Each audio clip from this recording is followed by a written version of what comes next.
오늘 우리 함께 나눌 말씀은 히브리서 말씀입니다. 히브리서 3장 1절부터 6절 말씀인데 우리 찾으시면 자리에 일어나셔서 우리 한 목소리로 교독하도록 하겠습니다.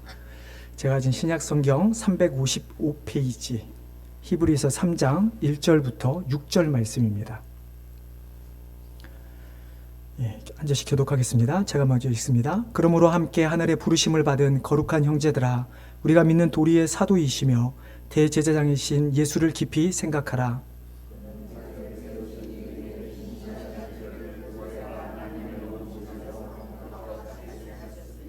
그는 모세보다 더욱 영광을 받을 만한 것이 마치 집 지은 자가 그 집보다 더욱 존귀함 같으니라.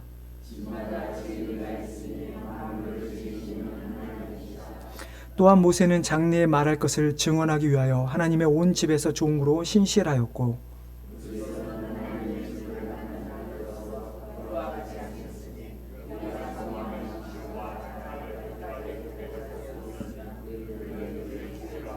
아멘. 자리에 앉아주시기 바랍니다. 제가 한 번 더 기도하겠습니다. 하나님, 오늘도 하나님의 말씀을 우리가 듣기를 원합니다.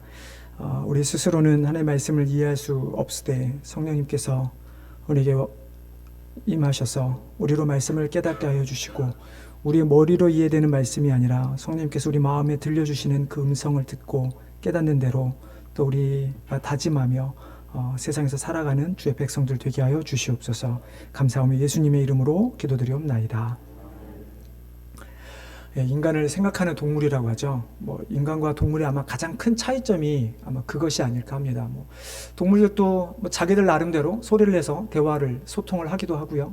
어떤 동물들은 이렇게 도구를 사용하기도 하고, 또 어떤 동물들은 생각을 한다고도 하지만, 그러나 동물들이 하는 것은 어디까지나 본능에 의한 것들이지 우리 인간들처럼 생각한다라고 말할 수는 없을 것입니다. 오직 사람만이 생각을 하며 살아갑니다. 2020년 7월에 캐나다에 있는 퀸스대 조던 포뱅크 박사 팀이 연구를 했습니다. 인간이 하루에 몇 번이나 생각을 하며 살아가는가. 그래서 그 연구팀은 어떻게 인간이 생각하는 횟수를 정했는가 하냐면, 이제 인간의 머리에 그 자기 공명 테스트 MRI라고 하는 기계를 씌워서 인간이 생각하는 것을 측정을 하는데, 인간이 생각할 때마다 약간 이렇게 가늘고 긴 벌레 모양의 어떤 그 시그널이 잡힌다고 합니다. 그래서 이것이 사람의 생각이 바뀔 때마다 조금씩 다른 모양으로 그것이 생겼다가 없어졌다가 하는 것인데, 그것을 그 사람들이 이제 측정을 했죠. 그래서 연구팀이 약 184명의 실험자들에게 같은 영화를 보게 합니다.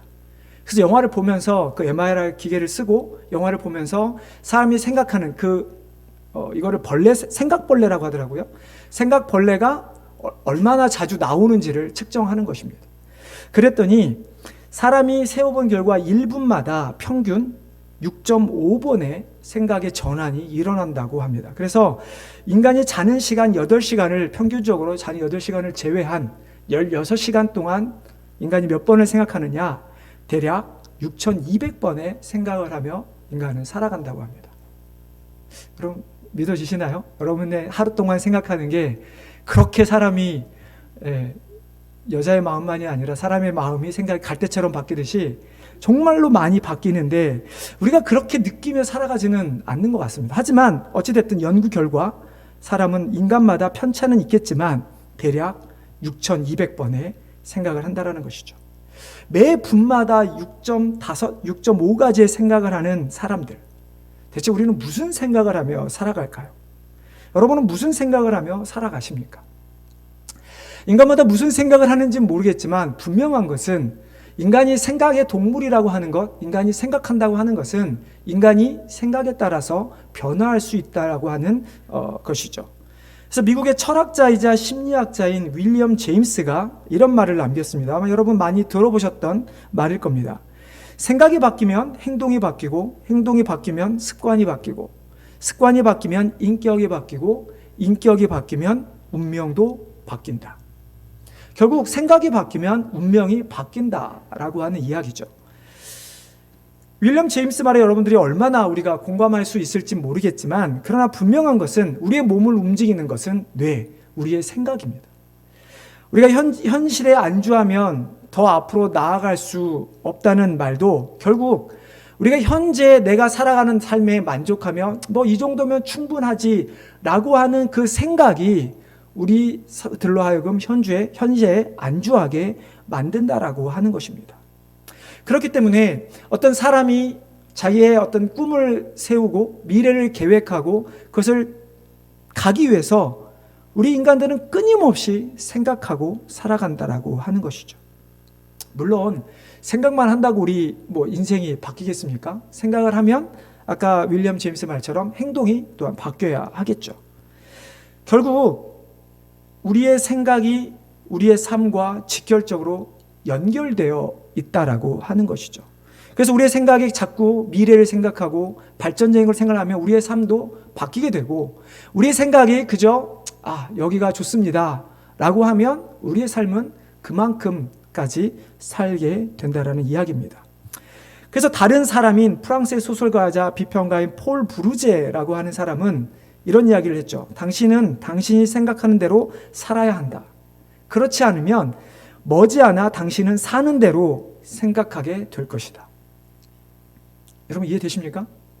우리가 생각하는 대로 사라지지만 우리의 생각을 멈춰버리면 내가 살아가는 현재의 삶이 나의 생각을 지배하게 된다는 거죠. 우리는 더 이상 더 큰 우리의 어떤 바운더리를 깨고 다른 곳으로 다른 생각들을 할 수 없게 된다는 이야기입니다.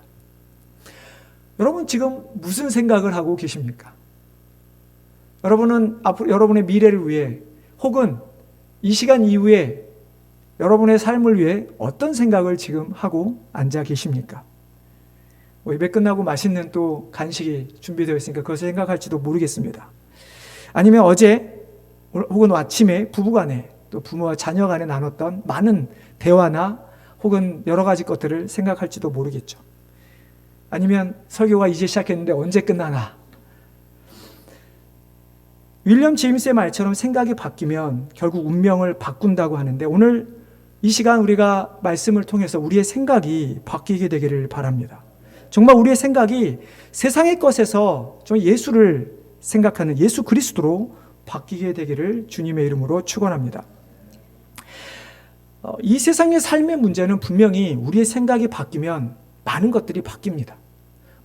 어떻게 모든 것이 다 바뀌겠습니까? 하지만 분명히 우리가 생각을 하고 그 생각대로 노력을 하면 우리의 삶에서 바뀌는 부분들은 반드시 있다라는 것이죠. 그렇다면 우리의 영혼은 어떨까요? 우리의 영혼은 우리가 노력하면 우리가 바뀔 수 있을까요? 우리의 몸이 생각의 지배를 받듯 우리의 영혼이야말로 정말 우리의 생각에 많은 지배를 받게 됩니다. 어려운 상황을 만나게 되고 그 어려운 상황에서 우리가 생각이 자꾸 힘들다 하게 되면 우리는 소망을 잃어버리게 됩니다. 그리고 그 가운데 자꾸 부정적인 생각을 하게 되고 자꾸 비관적인 생각을 하게 되면 우리의 육신만이 연약해지는 것이 아니라 우리의 영혼은 훨씬 더 우리의 육체보다 더 많이 피폐하게 되죠. 그리고 그런 우리의 영혼은 결국 어떻게 됩니까? 결국 믿음을 잃어버리게 되는 것입니다. 우리의 생각이 흔들리면 우리의 몸, 마음뿐만 아니라 우리의 영혼 또한 흔들리게 된다라고 하는 이야기입니다. 그러면 어떤 상황에서도 흔들리지 않을 우리 영혼을 가지려면 어떻게 할까?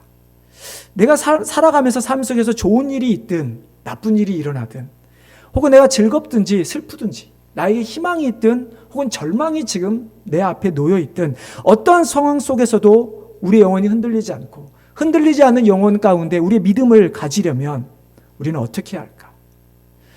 여러분 사도 요한이 요한 3서 1장에서 한 이야기가 있죠. 여러분 잘 아는 말씀입니다. 2절에 보면 사랑하는 자들이여 내 영혼이 잘 됨 같이 내가 범사에 잘 되고 강건하기를 내가 간구하노라. 우리가 범사에 잘 되는 것, 내 영혼이 잘 돼야 내가 범사에 잘 되고 강건할 수 있다라고 하는 이야기를 사도 요한은 자기 친구인 장로 가이오에게 한 이야기입니다. 이처럼 우리가 범사에 잘 되고 우리의 삶이 강건하기 위해서 우리 영혼이 잘 되어야 하는데 그럼 우리 영혼은 어떻게 잘 될 수 있을까? 오늘 1절에 나온 내용이자 설교의 제목이죠. 우리 한번 같이 따라해 보겠습니다. 예수를 깊이 생각하라. 네, 좀만 더, 한 번 더 크게. 자, 예수를 깊이 생각하라. 네. 우리가 예수를 깊이 생각하면 우리의 인생이, 우리 영혼이 바뀌게 되는데, 그러면 그 예수를 깊이 생각해야 될 그 예수님은 과연 어떤 분이시길래 우리가 깊이 생각하면 우리의 삶이 바뀔 수 있을까? 본문의 1절에 보면 히브리서 기자는 이렇게 이야기합니다. 우리 같이 한번 읽어보겠습니다. 자, 시작.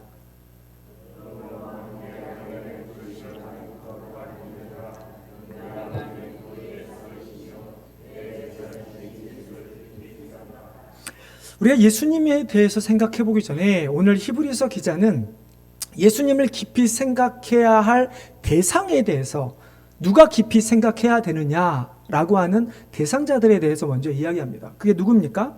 하늘의 부르심을 받은 거룩한 형제들이라고 하는 표현입니다.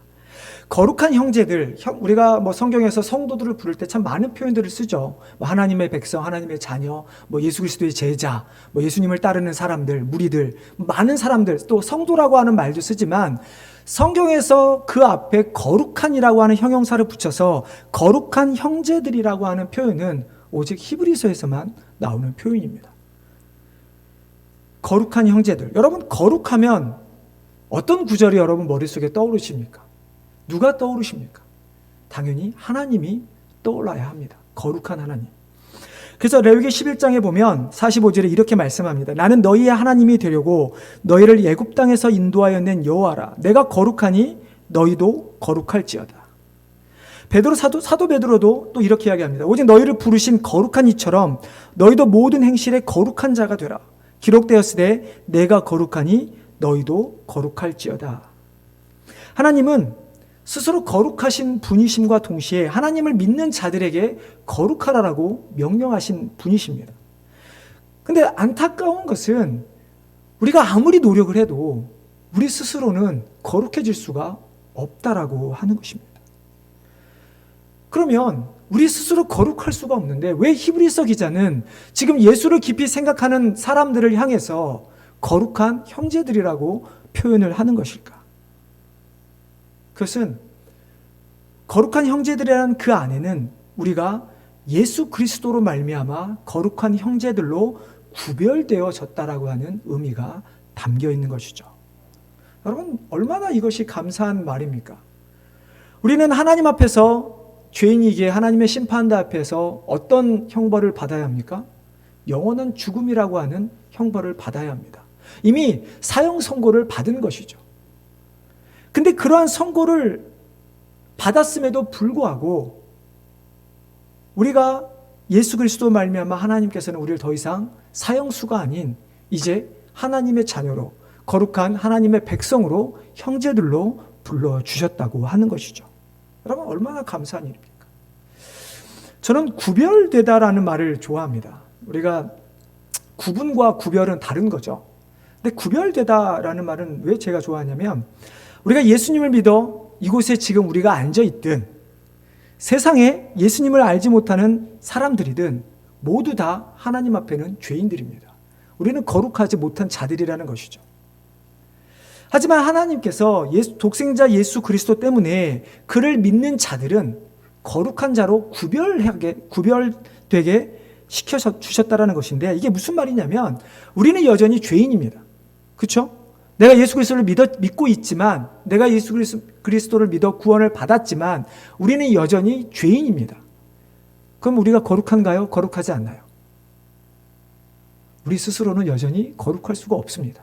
근데 우리의 몸은 죄인이지만 거룩하지 않지만 우리가 예수 그리스도를 믿어서 예수 그리스도라고 하는 옷으로 우리가 덧입은 상태입니다. 여러분, 이 자리에 맨몸으로 앉아있는 사람은 없죠. 우리가 이렇게 옷을 입듯이 우리의 맨몸은 죄인이지만 그 위에 예수 그리스도라고 하는 옷을 덧입어서 하나님께서는 우리의 안에 우리의 몸인 더러운 우리의 죄의 육신을 보는 것이 아니라 우리가 덧입은 예수 그리스도를 보시고 그래, 너는 내가 거룩하다라고 칭해줄게 라고 하면서 예수 그리스도 믿지 않는 자들과 구별시켜 주셨다고 하는 이야기죠.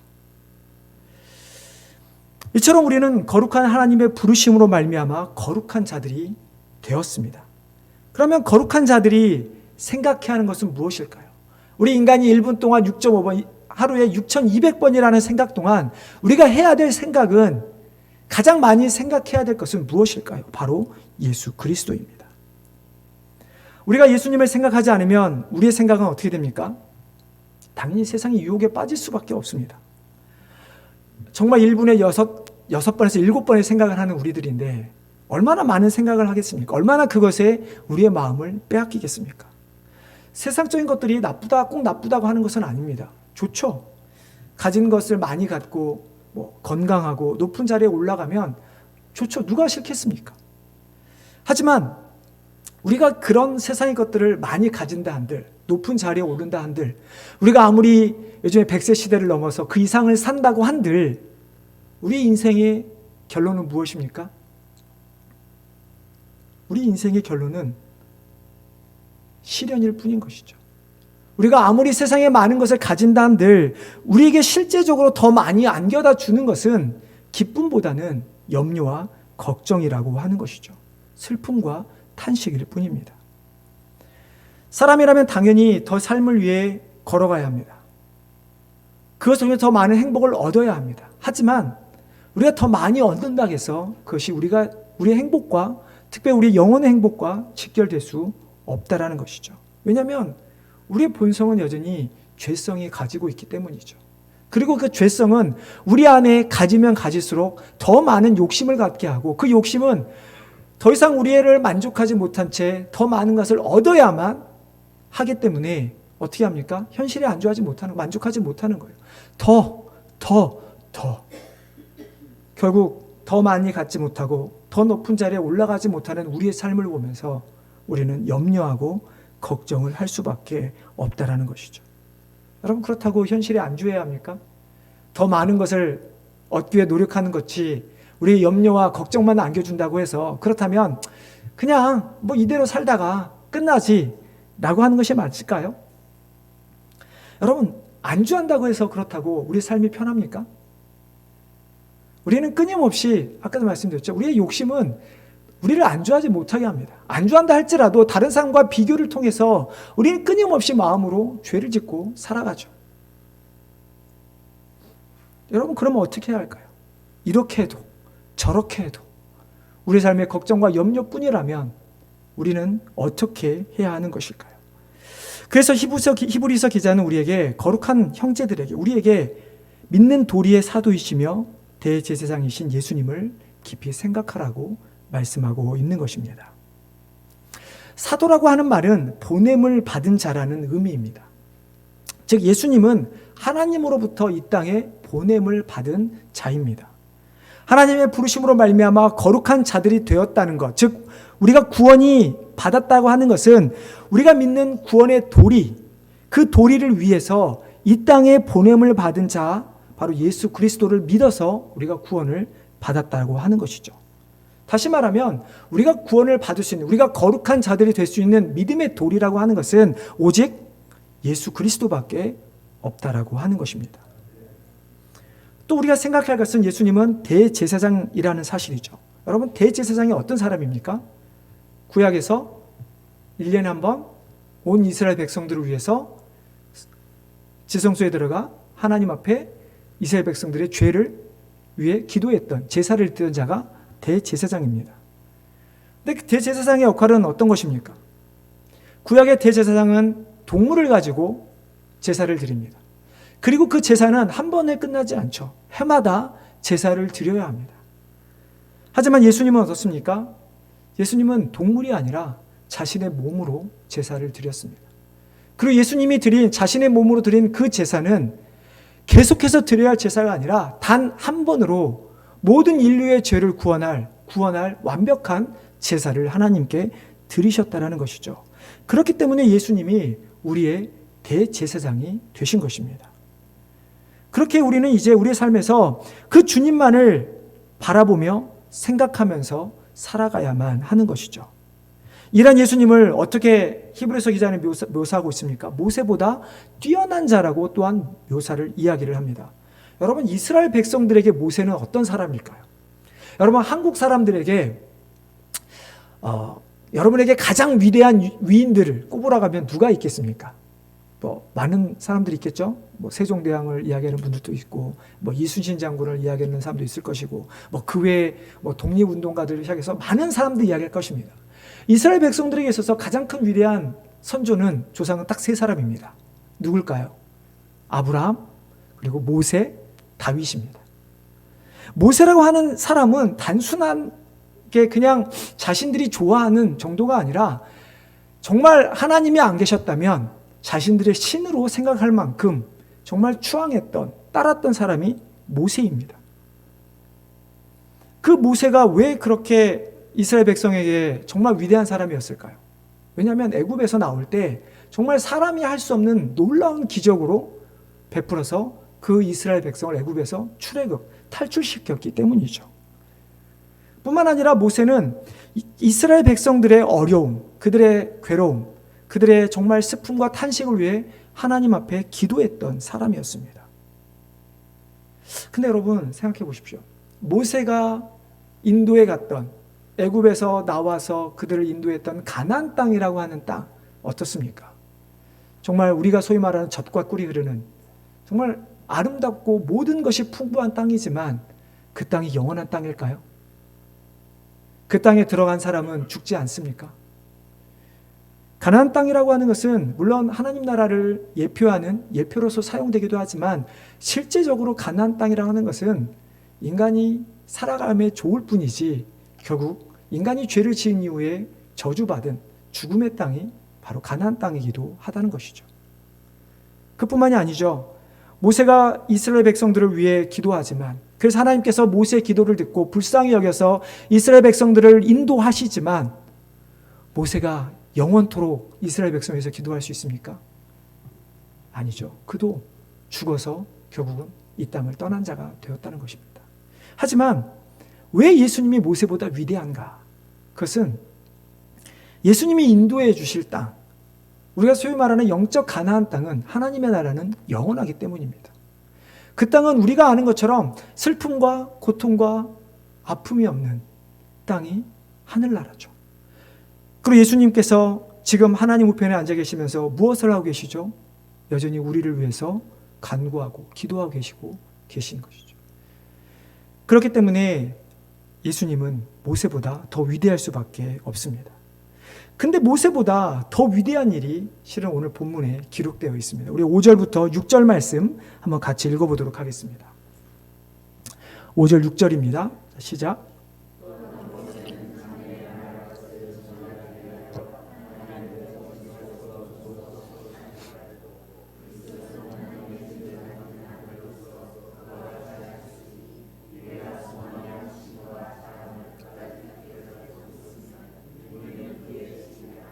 히브리서 기자는 계속해서 지금 모세와 예수님을 비교하고 있습니다. 5절에서 히브리서 기자는 모세는 장래에 말할 것을 증언하기 위하여 하나님의 온 집에서 종으로 신실하였다. 그러니까 하나님의 종으로서 신실하게 섬겼다라고 하는 이야기죠.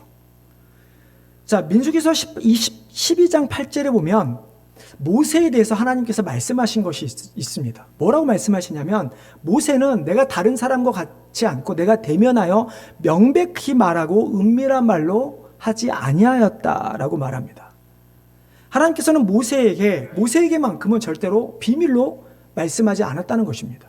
그러면 모세가 장래에 말할 것을 증언했다. 즉 장래에 말할 것에 대해서 분명히 모세는 알고 있었다라는 것이죠. 여러분, 장래에 말할 것이 무엇입니까? 모세가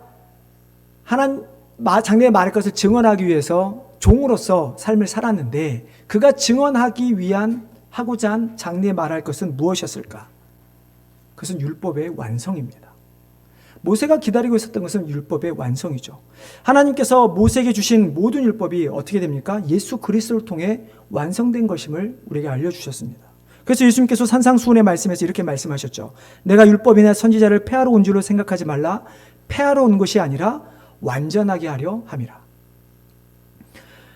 예수님을 통해 완성될 율법, 모세가 말하고 싶어한 것이 그것인데, 그것이 무엇입니까? 한 단어로 이야기하면 바로 복음입니다. 하나님께서 모세를 통해서 장래에 말할 것을 증언하게 한 것, 바로 복음인 것이죠. 예수 그리스도를 통해서 그를 믿는 모든 자들이 구원을 받게 되리라 라고 하는 그 복음, 모세가 말하는 것이 바로 그 복음입니다. 근데 예수님은 어떻습니까? 모세는 그 복음을 증언한 자지만 예수님은 어떤 분이시죠? 복음의 그 자체이죠. 예수님은 모세처럼 장래에 말할 것을 증언하기 위해 이 땅에 오신 분이 아니라 본인이 장래에 말할 것의 주체가 되신 분이십니다. 결국 하나님께서 모세를 통해 증언하게 한 그것이 바로 예수님이라고 하는 것이죠. 그 예수님은 어떤 자입니까? 오늘 본문에 보면 하나님의 집을 맡은 아들이라고 말씀하고 있습니다. 하나님의 집을 맡은 아들, 쉽게 말하면 상속자죠. 그런데 여기에 놀라운 소식이 무엇입니까? 여기 율법의 완성, 복음이 무엇입니까? 하나님께서 상속자이신 예수 그리스도를 통해서 그를 믿는 모든 자들에게 똑같이 하나님이 자신의 상속자로 삼아 주셨다는 것입니다. 우리를 하나님의 집으로 인도하신 예수님. 우리가 아무리 세상에서 낙심한다 할지라도 결국 우리 가운데 소망이 있는 이유, 우리가 예수를 깊이 생각해야 하는 이유가 바로 여기에 있는 것이죠. 우리가 세상에서는 아무리 노력해도 채워지지 않는 우리의 마음에 결국 예수 그리스도만이 우리를 채워주실 수 있다라는 이야기입니다. 근데 여러분, 유대인들은 어떻습니까? 이것을 믿었습니까? 믿지 않았으니까 예수님을 십자가에 못 박혀 죽은 것이죠. 물론 또 그렇기 때문에 우리에게는 그 십자가의 보혈의 피 때문에 우리가 구원을 받은 것은 맞지만, 그러나 유대인들이 참 안타까운 일이 아닐 수 없습니다. 그래서 예수님이 요한복음에서 그렇게 자신을 믿지 않는 유대인들에게 이렇게 이야기를 합니다. 내가 너희를 아버지께 고발할까 생각하지 말라. 너희를 고발하는 이가 있으니 곧 너희가 바라는 자 모세니라. 모세를 믿었더라면 또 나를 믿었으리니 이는 그가 내게 대하여 기록하였습니다. 예수님께서 말씀하시는 것은 물론 지금 유대인들에게 먼저 하는 이야기죠. 자, 유대인들아, 너희가 나를 믿지 않, 내가 너희의 죄를 하나님께 고발하는 상소하는 자로 생각하지 마라. 나는 그런 자가 아니라 나는 너희를 구원하러 왔을 뿐이고 너희에 대해서 고발하는 자는 모세다. 무슨 이야기냐면 모세가 받은 율법을 통해서 그 율법을 너희가 비춰봤을 때 너희가 죄인이다 라고 하는 것은 율법이고 그 율법을 받은 모세라고 하는 이야기입니다. 즉 예수님은 우리에게를 통해서 우리가 죄인임을 깨닫게 할 뿐만 아니라 우리로 하여금 구원을 받는 자로서 깨닫게 해주시는 것이지 실제로 죄를 깨닫게 하는 것은 무엇입니까? 율법, 모세라고 하는 이야기입니다. 그래서 예수님이 하신 이야기는 자, 너희가 이제 하나님의 상속자가 되려면 복음, 내가 필요한데 너희가 내가 하는 말을 믿지 못하겠다면 너희가 위인으로 생각하는 모세의 말을 듣고 나를 믿어라라고 이야기하는 것이죠. 즉 유대인들에게 예수님은 모세를 통해서 제발 너희의 생각을 바꾸라고 하는 이야기입니다. 오늘 예수님은 똑같이 히브리서 기자는 우리에게 이야기합니다. 너희의 생각을 바꾸라. 거룩한 형제들아, 너희 예수님을 믿는다면 이제 너희의 생각을 바꾸라고 이야기합니다. 너희의 삶이 우리의 노력으로 혹은 다른 사람으로 인해서 잘 사라져 갈 수 있다는 것이 아닙니다. 특별히 우리의 영혼이 잘 되는 것은 우리의 노력으로는 할 수 있다는 것이 아닌 것이죠. 어떻게 해야 합니까? 우리의 생각을 바꿔야 합니다. 우리는 예수님을 믿어야 합니다. 우리 예수님을 깊이 생각할 때 우리의 삶에서 끊임없이 예수님을 생각하고 예수님이 좋아하실 게 무엇인가를 생각할 때 비로소 우리는 우리의 삶이 바뀔 수 있다라고 하는 것이죠. 그렇게 우리의 생각이 세속적인 것들에서 예수님으로 생각이 바뀌게 되면 어떻게 됩니까? 우리의 행동도 바뀌게 됩니다. 지금까지 나를 위해서 살았고 지금까지 세상의 것을 얻기 위해서 움켜잡기 위해서 열심히 노력했던 나의 삶의 모든 행동들이 이제는 주님을 위한 행동으로 바뀌게 되는 것입니다. 여러분 간단히 예를 들어볼까요?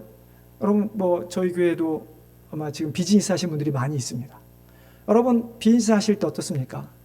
손님이 한 명이 들어올 때 그 손님이 내 재산을 늘려줄 사람으로 보십니까? 아니면 그들도 예수님의 사랑을 느껴야 할 대상으로 보십니까? 여러분 직장을 다니시는 분들, 학교에 다니는 우리 학생 청년들, 여러분 같은 공간 안에 있는 여러분의 동료들, 그 사람들이 그냥 나를 도와줄 자들로 혹은 내가 섬겨야 될 대상으로 보십니까? 아니면 우리 청년들은 같은 학급에 있는 자들이 나의 그저 경쟁 상대일 뿐입니까? 우리의 생각이 예수 그리스도로 바뀌면 우리는 내 주변에 있는 나를 찾아오는 사람들에 대한 우리의 행동이, 생각이 바뀌어야 합니다. 그리고 그들에 대한 생각이 바뀌면 우리의 행동이 바뀌어야 하는 것이죠. 때로는 아마 우리의 삶에서 많이 우리를 힘들게 하거나 짜증나게 하는 사람들도 있을 것입니다. 그런다 할지라도 우리의 생각이 바뀌면 어떻게 합니까? 우리는 그들을 사랑으로, 기쁨으로 대해야만 하는 것이죠. 여러분, 그렇게 우리의 행동이 바뀌면 어떻게 됩니까? 그 다음에 우리의 습관이 바뀌게 됩니다. 물론 우리가 살아가는 삶의 현장에서 최선을 다해 살아가야 되죠. 그러나 그 삶의 현장에서 우리의 행동이 바뀌면 어떻게 우리의 습관이 바뀌게 될까요?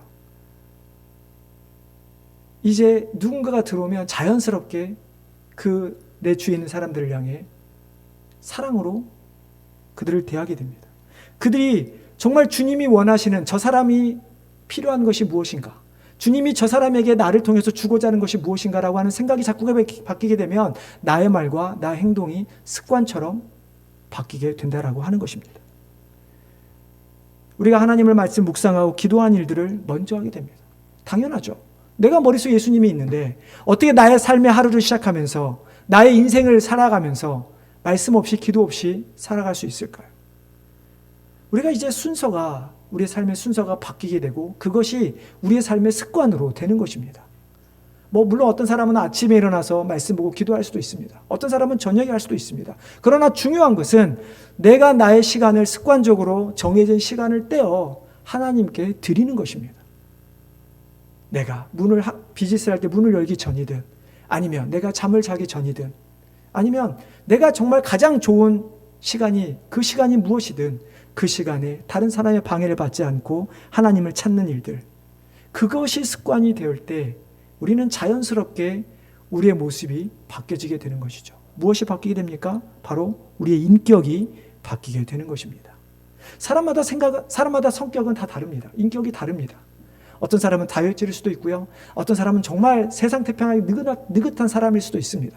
어떤 사람은 그냥 저러니 마려니 하는 그냥 그렇게 살아가는 사람들도 있습니다. 하지만 중요한 것은 우리가 어떠한 생각으로 가져가든 내가 어떤 모습의 성격을 가지고 있든 이제 나의 습관이 바뀌면 나의 인격이 바뀐다. 즉 우리가 이제 예수님처럼 바뀌어가는 것입니다.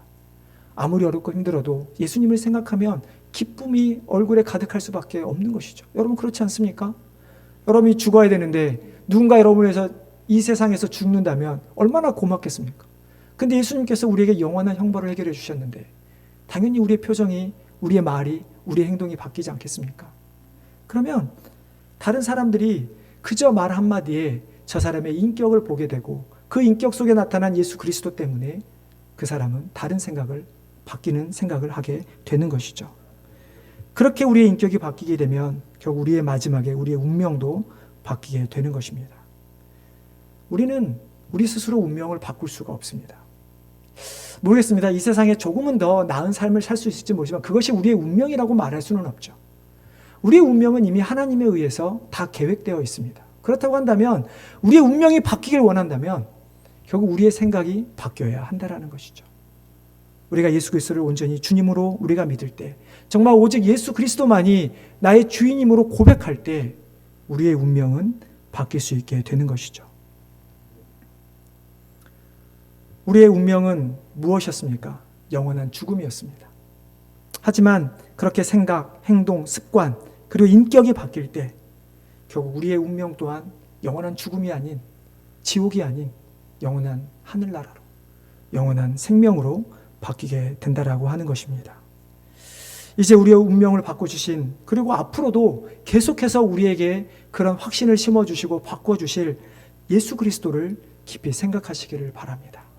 우리가 오늘 이 자리에 나가서 우리가 교제를 하면서 여러분들 너무 세상적인 것들만 나누지 마시고 정말 여러분 안에 있었던 그 예수 그리스도 때문에 느꼈던 그 기쁨들을 나누시기를 바랍니다.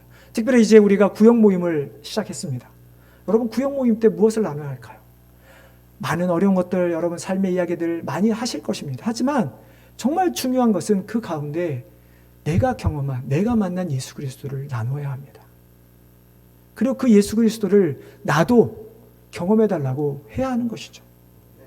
그렇게 될 때 우리는 이 땅에 하나님의 부르심을 받은 거룩한 형제들로서, 거룩한 성도로서 살아갈 수 있게 될 것입니다. 이런 은혜가 오늘도 이 자리에 있는 우리 모든 성도들 위해, 그리고 교회 위에 넘치기를 주님의 이름으로 축원합니다. 하나님